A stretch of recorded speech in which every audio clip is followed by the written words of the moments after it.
Okay lang. I- Ilan tabo ba tayo ngayon?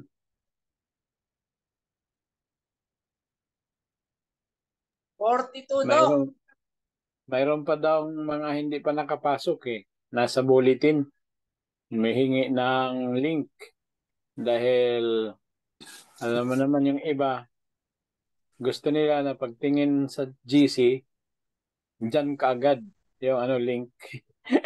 hindi na Dok, nag Dok. hindi na sila humihingi ng tumitingin, I mean anong tawag doon, backread, no? Gusto nila na Dok. pag open nila ng LIMS bulletin, nandyan kaagad yung link na hindi na sila magba-backread para So, kung mabigyan nyo ng link, ay bigyan nyo, tapos ipin yung link muna para pagtingin nila nandyan kaagad, no? So, let's continue mga kapatid. At share ko sa inyo yung ating slide. At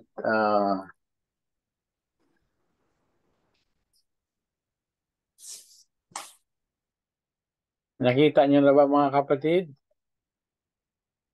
Yes, Dok. Okay. So, i-arrange ko lang yung mga dito. Okay, last time we discussed until we reached the preamble at nalaman natin mga kapatid na dami po ng mga virtues or values na tinatalakay ang ating preamble.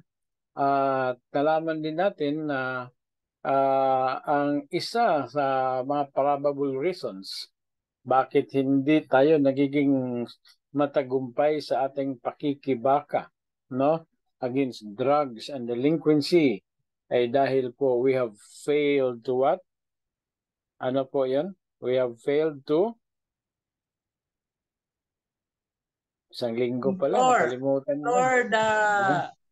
Ignoring the God providence. Okay, so we have failed to implore the aid of divine providence. So, napaka-importante mga kapatid na ma-emphasize natin ito, no? Kaya ngayon, dito po tayo sa pagpapatuloy ng ating lekturang ito, no? The role of parent educators in the government's moral recovery program. Ito po ay matatawag natin na Bible-based, no? Bible-based character transformation and a Christ-centered school-based approach. Okay? So, ngayon, I would like to stress where we stopped last time. Okay? So, ano po yung quotation na ginamit natin? Nothing matters greater than the value of a spirit-filled life. So, yung kahalagahan po ng pamumuhay na puno ka o puspos ng banal na espiritu ay hindi na po may higitan. Kaya yun po ang tinatawag natin center ng every spiritual or Bible-based moral recovery program. Kaya dito ang sinabi ng isang authority in the field of education, ang sabi niya, character really matters. Your education is futile unless it is geared to transform character. Ito po yung sinabi ng isang leader. Sabi niya, I believe that our public school system strongly needs an engine that will overhaul the system and transform the character of educators and public servants as a whole to be Christ-like and in harmony with God's universal law of love. Ito po ang sinabi ni Dr. George P. Tizon, the Chief Supervisor of School Governance and Operations sa Division of Taguig City and Pateros. Kaya ang emphasis dyan mga kapatid ay walang iba kundi spiritual values. Binibigyan diin ang development of spiritual values.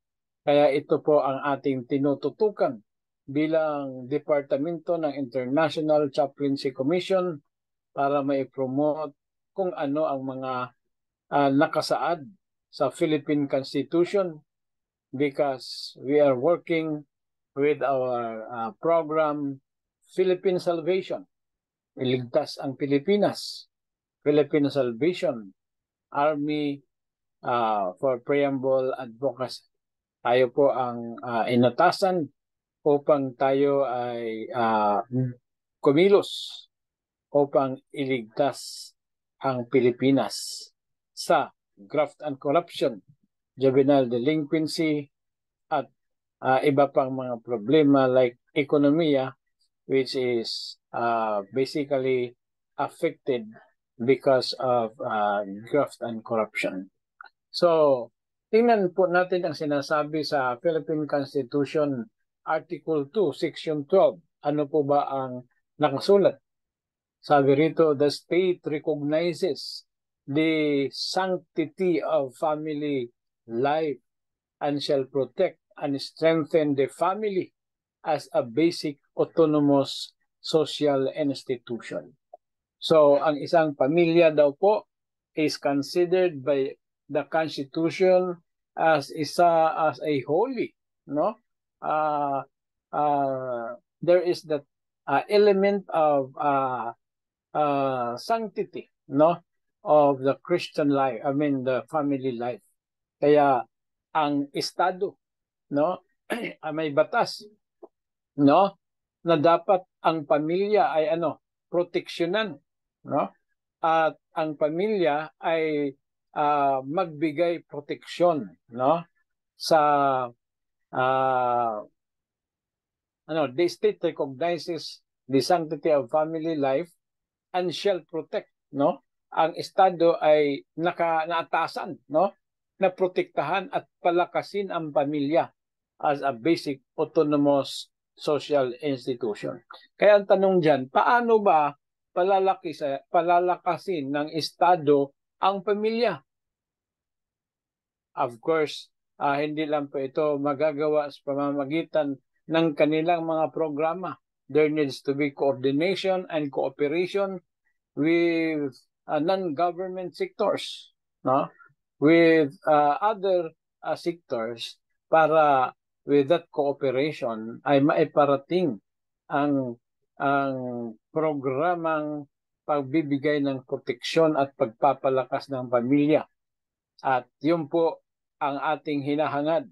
At tayo po ay nagbo-volunteer dyan mga kapatid na isa sa hangarin ng gobyerno na tayo po ay magkaroon din ng empowerment so that we'll become effective coaches, family life coaches. Kaya po meron po tayong subject na home and family life management.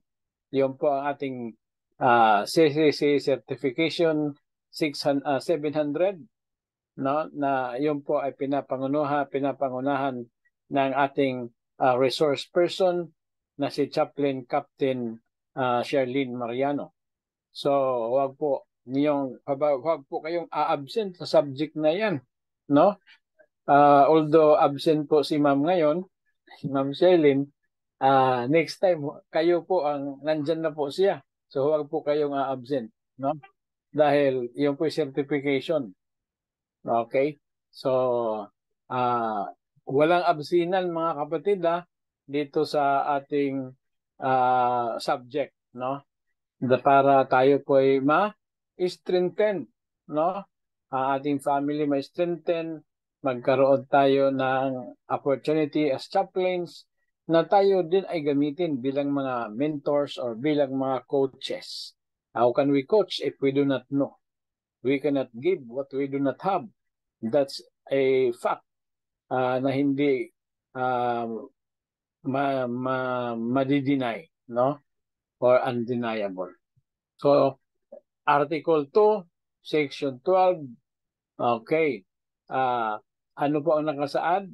Proteksyon na ibibigay ng Estado.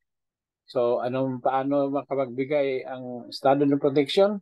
It is also with coordination. No?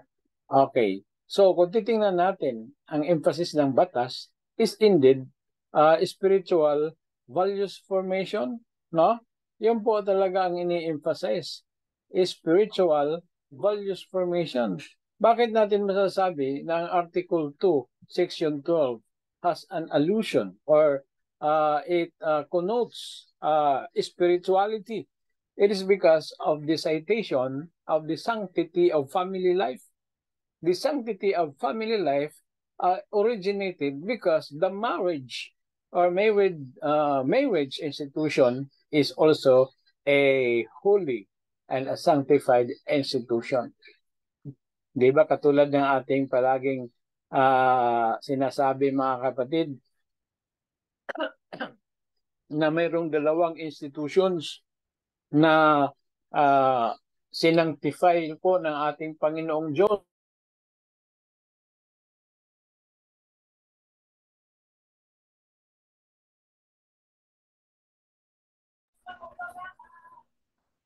Dok, nakamute ka.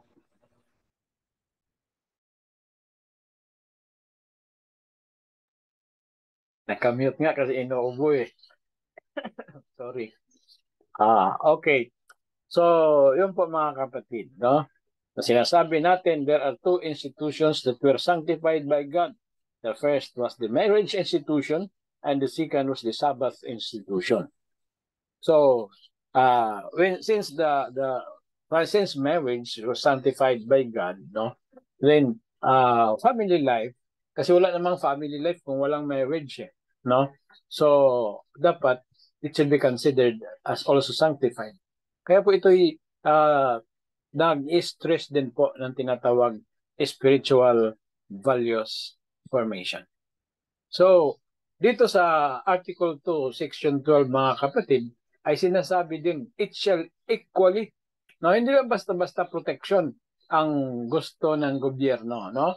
It shall equally protect the life of the mother and the life of the unborn from conception, the natural and primary right and duty of parents. Okay? So the state is also protect the mother. Yan. Then, it shall also protect the life of the unborn sa pamamagitan ng ina.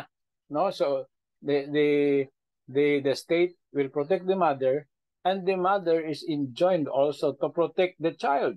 No?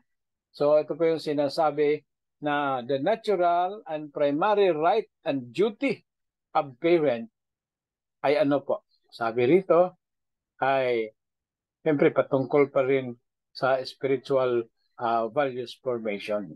Anong sabi? In the rearing of the youth for civic efficiency and the what? Anong sabi ng batas? And the what? Development of moral character. Okay.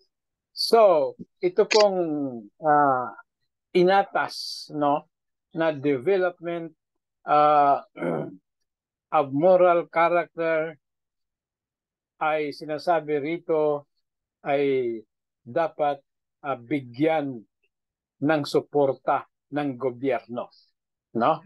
Okay, ang programa ng PhilSAPA mga kapatid, no? Sorry. Ang programa ng PhilSAPA mga kapatid is nation building, no? Nation building. Ang nation building na philosophy ng PhilSAPA mga kapatid is home building. So, when we build the home, we build the nation. Kaya makikita niyo yung image dito mga kapatid na ang parents nagbibigay protection ng kanilang mga bata, no? And tayo po ng mga chaplains ng DICC Philsapa ay mayroong ganong misyon, mga kapatid, na palakasin ang pamilya. We will contribute to the building of the home because when we build the home, we also build the nation. At yan po ay kailangang suportahan ng gobyerno. Kaya dito, mga kapatid, unti-unti nating bubuksan kung ano talaga ang strategy behind the strategy ng DICC Philsapa. Okay. So, ang batas is nakaatas na Constitution yan Hindi lang po yan Republic Act, no? Ang Republic Act ginagawa ayon sa Constitution. Pero ito talaga ay mother law ito yung Constitution No, ito talaga yung batakan balaod, sabi pa sa Bisaya. So ito yung binabasihan. At sabi rito, ang gobyerno ay kailangang sumuporta towards the development of moral character. Kaya nagpapalabas ang ating gobyerno ng mga pundo para sa moral recovery program. At yun po ang ating inaasam, mga kapatid. Then when we become well-organized, mayroon tayong regional, provincial, city, town, and district commanders, mga kapatid. We can create programs na ating hihingan ng pundo sa gobyerno because our plans and programs is towards the so-called what we call as Philippine salvation, no? Kaya tayo po yung mga army doon. Bukod tayo yung mga spiritual army, we are also working for the Philippine salvation as an army for preamble advocacy, or we call it as Philsapa. So, yun po, mga kapatid. We build the home, and thus we build the nation. So, ganun po yung programa natin, mga kapatid. Napakalawak po ng ating chaplainship program. Hindi lang po ito pang prisuhan. Ito po ay pang community, pang corporate, marami pa, no? So, yun po ang ating mission. Okay, spiritual values formation. Section 13, Article 2. Ano po ang sinasabi rito? Sabi rito, mga kapatid, the state recognizes the vital role of the youth. So, kanina, parents. Ngayon naman, youth. Recognizing the vital role of the youth in nation building and shall promote and protect their physical, moral. Ano yung kasunod, mga kapatid? Habang ako'y umiinom. Moral, spiritual, intellectual, and social well-being. Okay, so anong sinasabi ng Article 2, Section 13? The state recognized the vital role of the youth in nation building and shall promote and protect their physical, their moral, what? Spiritual, intellectual, and social well-being. In other words, a complete development of the whole man, and that means hindi po pinapabayaan ang spiritual values formation. Kaya napaka-importante po niyan, mga kapatid. Mayroon tayong programa dyan, no? So that we can cooperate better, no, hindi better sa ating gobyerno for spiritual development. Intellectual, meron na rin po tayo kasi school po tayo no? Social, meron din po tayo. Bakit? Meron tayong community services under the direction of Doc Aris dapat, no? So, kompleto po tayo, mga kapatid. Kung physical, we are conducting also livelihood program for the physical health ng ating mga tao. Saan po natin yung gagawin? Huwag niyang kalimutan mga kapatid na ang ating programa ay palagi kong i-insert dito at hindi natin makalimutan kung saan mapupunta ang ating 1888. Base, ang iba kasi hindi pa masyadong nag-grasp kung ano ang 1888. Ang narinig nila K1D. So ano yung K1D? Okay. Na kung basahin ay parang kid, no? So K1D is again our kariyera, no? Kariyera one driven, meaning to say, yung karir ng ating mga kabataan ay tinututukan natin, no? Na sa pamamagitan ng magandang programa. K1D program, ano po 'yon? Tutulungan natin na ang mga bata natin, I mean kabataan, ay mahubog sila sa tinatawag spiritual values formation. Kaya pinorma natin mga kapatid ang bago nating Bachelor of Science in Christian Information Systems Administration. Ang purpose para makahubog tayo ng mga kabataan na kukuha ng mga kurso at makakapagtrabaho sa gobyerno at sa mga pribado ng mga establishmento na mayroong kakaibang attitude or character that is developed in order for us to have a better country. Kaya yun po mga kapatid ang purpose natin.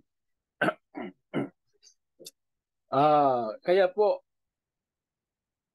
2025 na po yung start natin, if you can still remember, no? 25 na po ang pag-start natin ng pag-build na ating church program. Sa atin, church, pero hindi naman natin sinasabi sa labas na church, kundi ang tawag dyan is Ekaleo Community Center. No? Ekaleo Community Center. It's a community center that will be partly funded by the government funds. Kaya po we are very much interested in organizing our chaplaincy program from region, provincial to municipality, and also in every district. In the Philippines, we have 243 congressional districts. That is for 243 congressmen. At yung 243 congressmen, mga kapatid, we will be coordinating with them.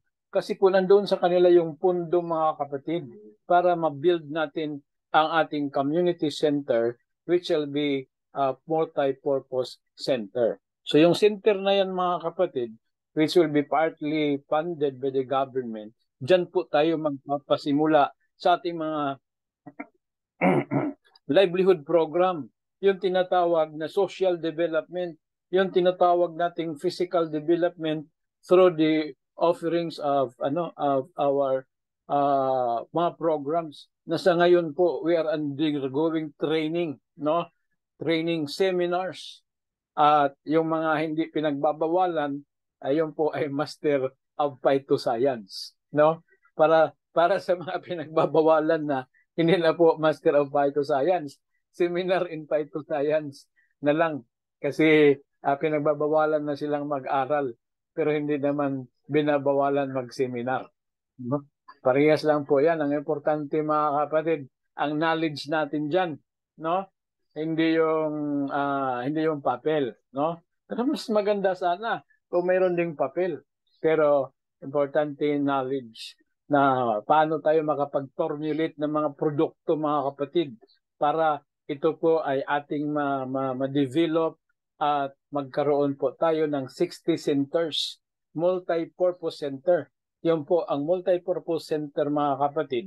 Pag tayo po ay mai-grant na yung wina-workout natin that we can be an NGO to receive donations and funds from the government that is a part of our program, yung pong centers na yan mga kapatid, that is 60 centers from Apari hanggang Hulo po mga kapatid. One center for every 60 kilometers.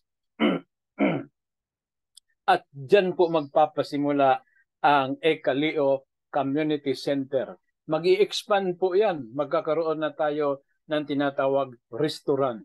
Magkakaroon tayo ng mga naturopathic clinics. Mayroon tayong Basta 7 elements yan mga kapatid.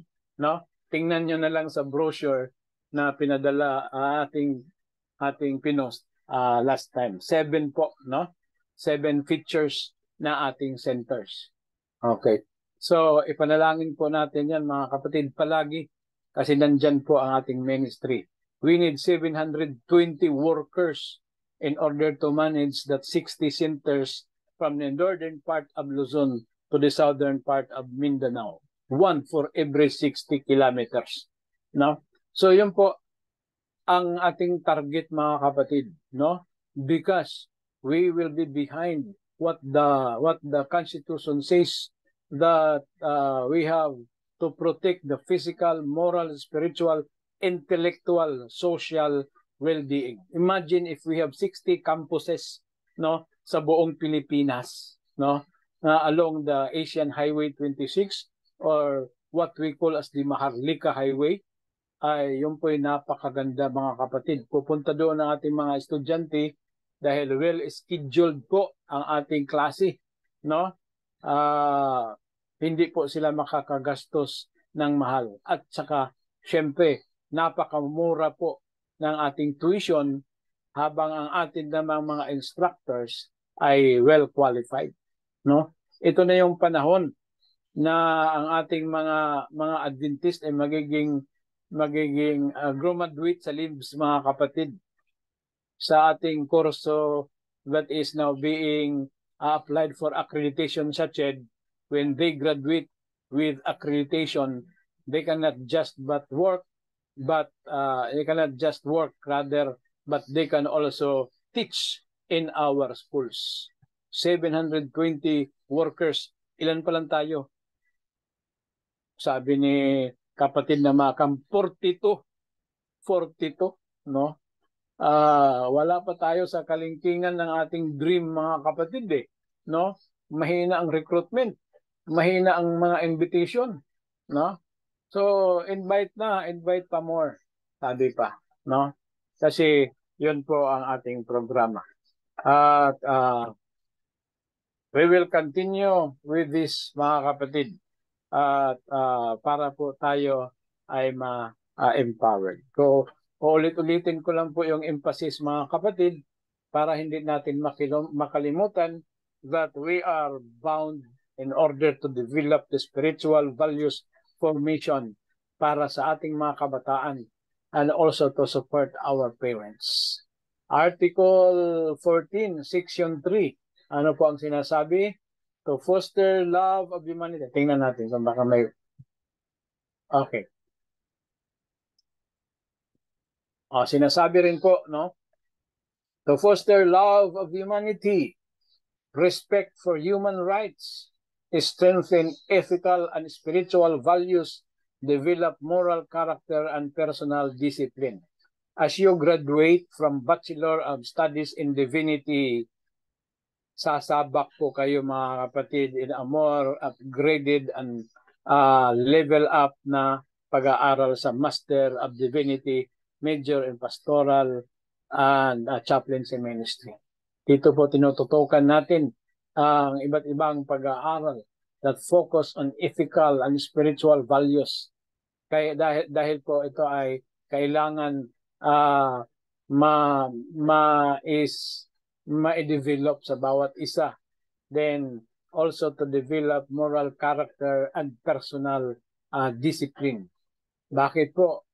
Ay tayo naman po ay mga chaplains na katulad pa ng in-emphasize ko kagabi, we have honor and dignity as we practice our profession as chaplains. Huwag tayong maging pasaway mga kapatid. No? Okay.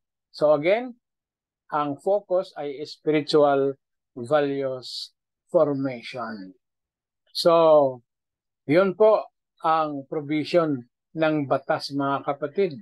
Article 14, Section 3. Another emphasis on Section 3, religion. Ano sabi? Religion shall be allowed to be taught to their children or wards in public elementary, and high school within the regular class hours. So, ang relihiyon pwedeng ituro dahil yun po ang tinitingnan na napaka-importante na bahagi upang ma-develop ang spiritual values, no? Kaya palagi nating ini-emphasize ang kahalagahan ng spiritual values formation. So, ang tinalakay natin na mga provisions ng the Philippine Constitution. Thank you very much. At next Sunday ay tatalakayin naman din natin kung paano natin malaman yung mga root causes ng problema at ating maikunik dito sa spiritual values formation na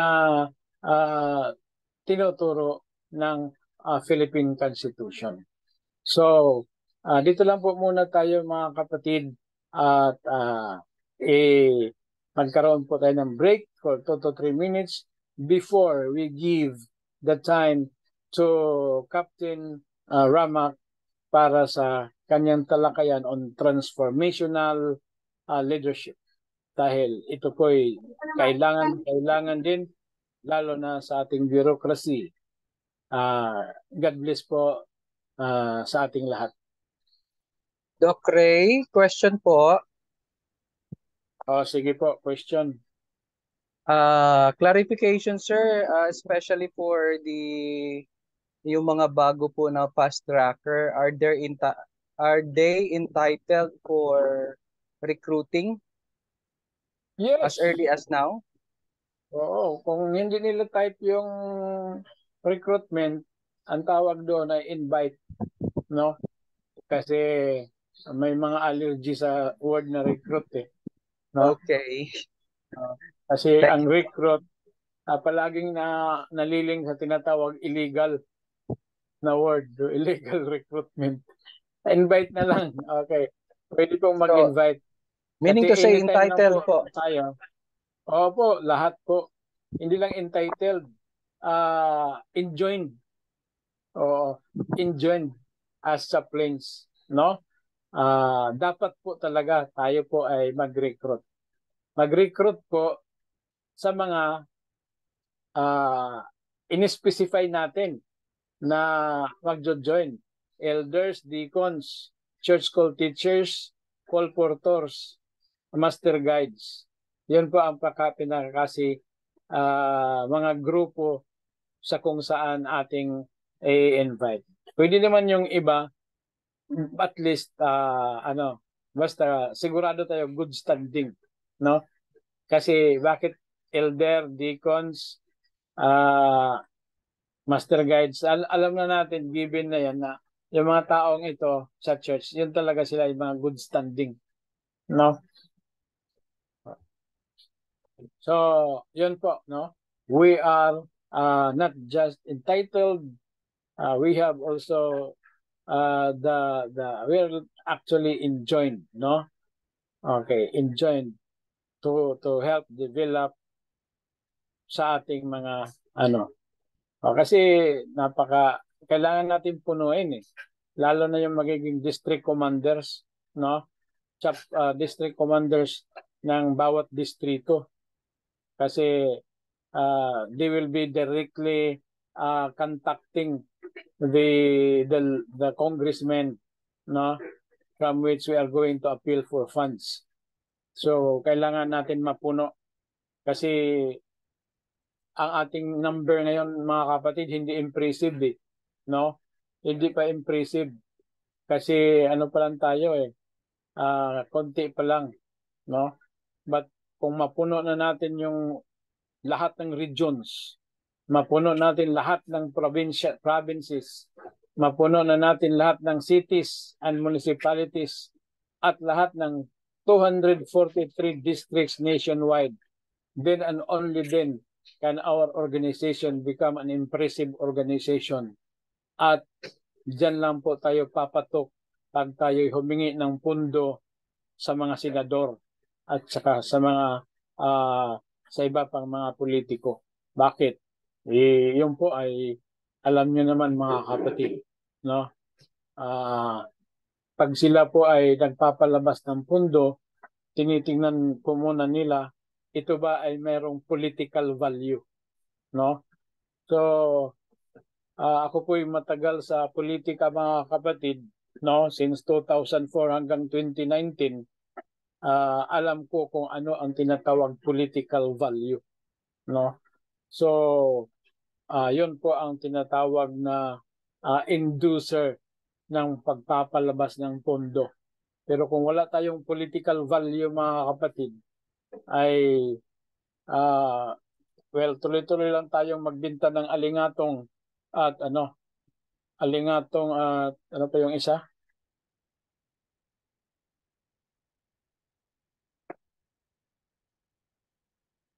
Tulog na lahat eh. No? Siguro hindi na kayo umiinom ng sibukaw, no? Nakalimutan niyo na eh, no? Okay. Thank So, you, Doc.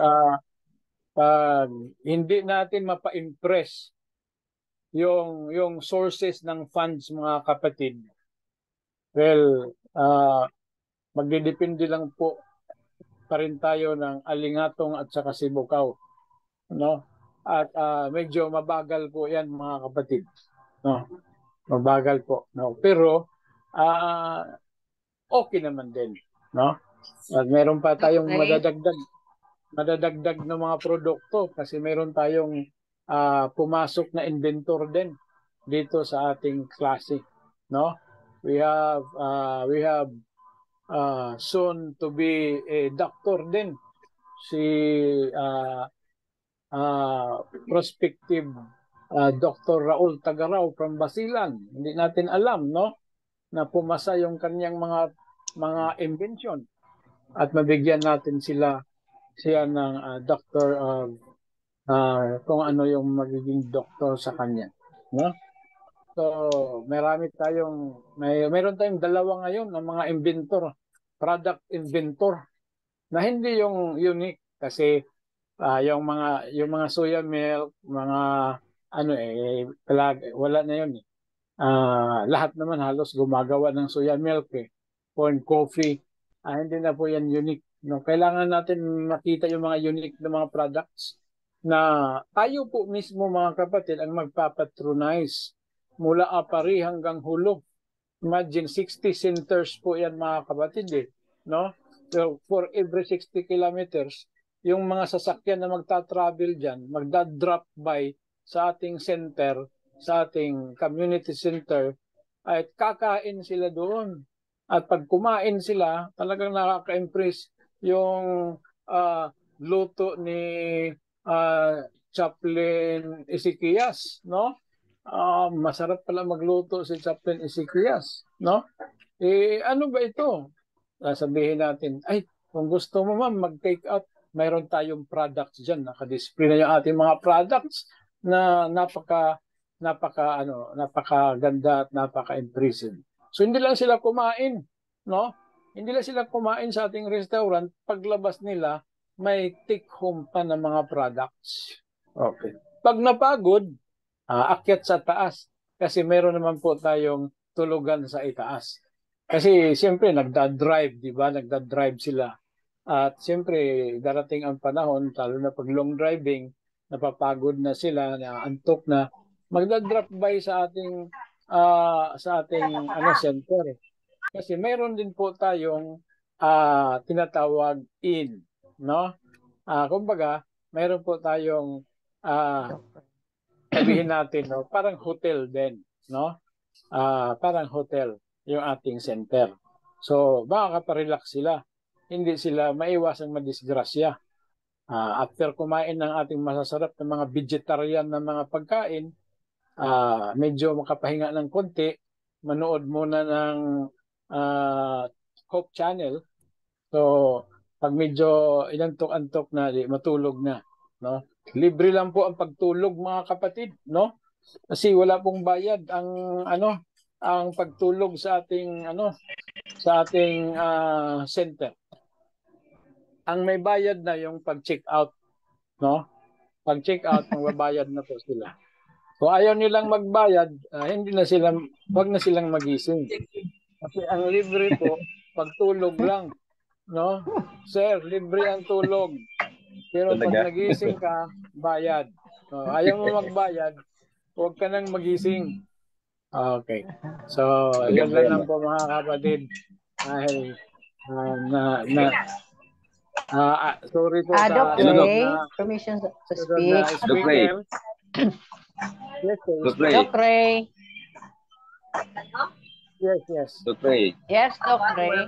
Very inspiring. Mga report ko, very inspiring ba? The more we cling to this college and to recruit more for more workers in the near future. Okay po, yun po ating in-emphasize. Simulat sa pool pa nang nagpasimula tayo mga kapatid, no? Alam na po yan ng ating mga graduating, yung mga nag-graduate na. Okay. In fact, lahat po sila mga kapatid, participants po sila sa tinatawag K1D, no?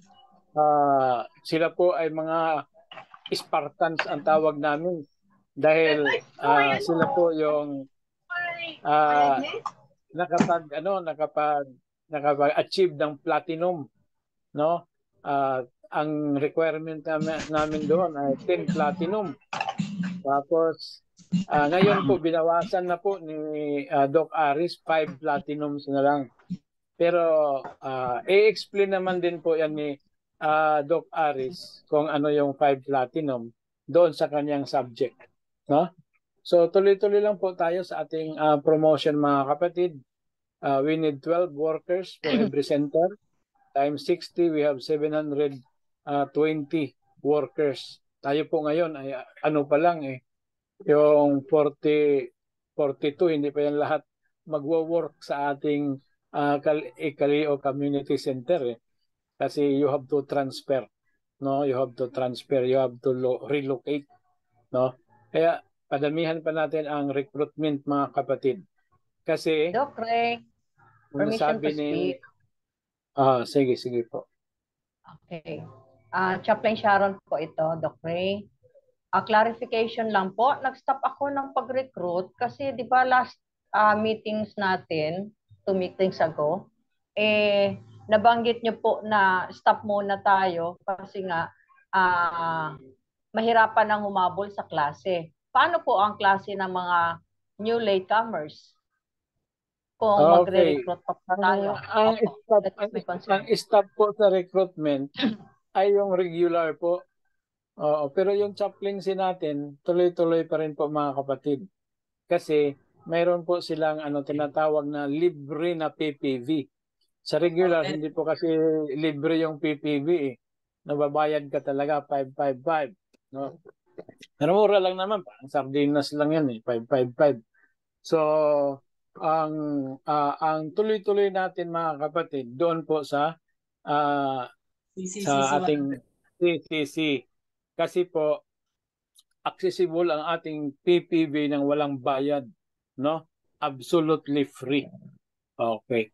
So pwede silang mag-review anytime at doon po tayo magkakaalaman sa exam ni Ma'am Leia.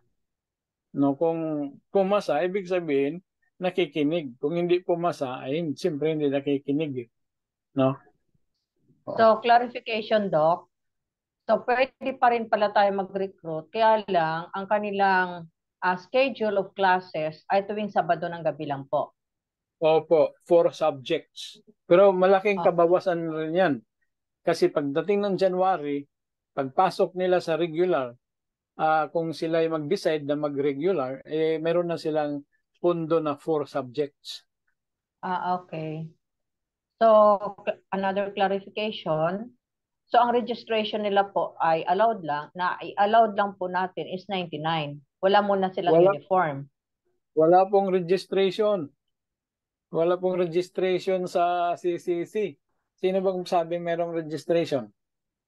Okay. So, wala po silang... ang registration nandoon sa regular. Pag nag-regular sila, meron silang 99. Sa CCC mga kapatid, absolutely free except for the certification. Kasi Okay. ang ating certification is 150. So we kasi will not require them for the ID. Nagpagawa kasi tayo ng nagpagawa kasi tayo ng dry seal. Ang ating dry seal almost 5,000 yan. Tapos yung ating coming na smart card printer ay 40,000 plus yan, no? Kaya medyo may charge, no? Kasi hindi tayo maka-roll. Kasi wala naman tayong source of income, no? Wala tayong tuition fee. No. So mahirap din pag hindi natin ma-liquidate yung ating smart card, ating mga ginamit. Para ang ating ID, mga kapatid, medyo hindi na yung after 3 months nag-fade na, no? Dapat yung ID natin, yung sinasabi nilang kahit sa ID mayroon ding forever.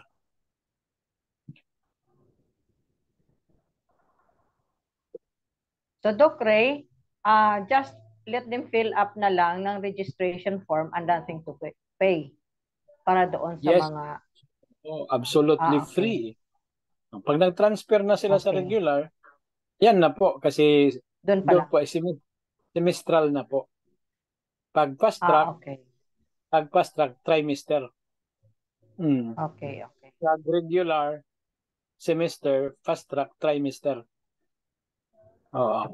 Pag backtrack, yung po medyo madugo, no? Kasi fast track, backtrack. So, So tuloy na yun ako lang po. ulit. Okay. So mag-recruit ka Thank you, naman Doc. ng Hello, isang Doc. batalyon ng mga chaplains. Okay. Okay. Sige. Thank you. Sabihin mo na kaagad, ma'am, na hindi ito CHED accredited yung ating CCC. Kasi Okay. this is just chaplaincy ministry, no? Okay. Hindi po ito kasi yung iba iniisip nila accredited agad, no? Tapos hindi naman nag-aaral sa AUP, no? Pumupunta sa AUP tapos maghahanap ng accreditation, no?